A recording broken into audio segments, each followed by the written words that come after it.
1, 2, 3, 4.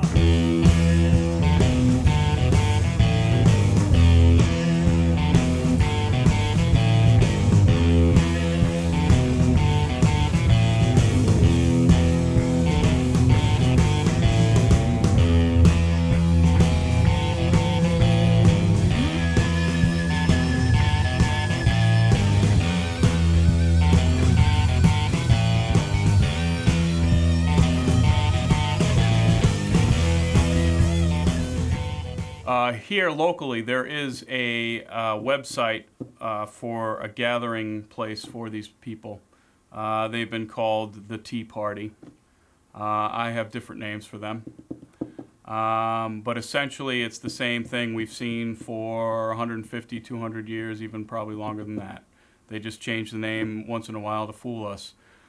Initially, when these people had reared their ugly head, we were told that this was a organization of people from all walks of life, like the Rainbow Coalition, Democrats and Republicans and Greens and Independents and people who are upset at the way things are in Washington. Well, we found out later that that's not the case. They lied. I don't know if they did it to get on television or what, but it's the same old story. It's the people with the funny costumes who and the pointy hats, but they're not wearing those this time.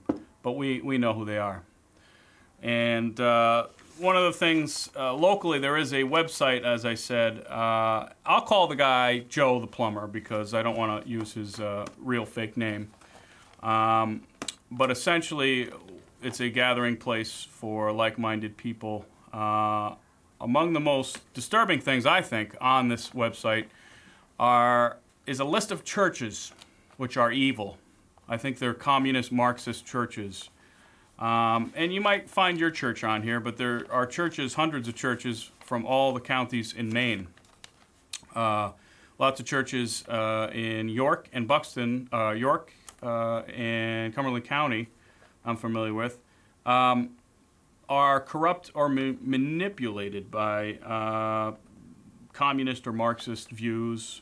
Maybe they have too much compassion. Maybe they are, not of the angry Jesus model. They may be the compassionate, too liberal. That Jesus who doesn't want to pull himself up by his own sandal straps. There, I don't know. But in any case, it's a little disturbing, especially when we've had some situations in the country recently where there was some violence in churches, shootings and the like. And here they go putting together a hit list of churches. If you are a Congregationalist, you're out of luck. You are on their hit list. If you are a Methodist, you're going to hell. If you are a Catholic, this was surprising to me. Even the conservative Catholic churches who fought against same-sex marriage and the like, very conservative, middle of the road, Republican, on the list for some reason. And this goes along with my thought that this is the anti-Catholic, same old anti-Catholic stuff that we've seen out of these people going back to the Know Nothing Party and the Klan. And wait a minute, this just in. The Tea Party is the Klan. Wow, I didn't realize that. It's been said before, I'm saying it right now. The Tea Party is the Klan, okay? It's the Klan without funny hats and without silly robes. But as far as I'm concerned, I have looked into this for a long time. I was really concerned right after and before Oklahoma City, where 168 men, women, and children were killed. And what Timothy McVeigh was saying is a lot like what these people are saying now. This is my little friend here. It's learning time. And it's learning time. It's music time. Music time, not music time yet, but it is tea time.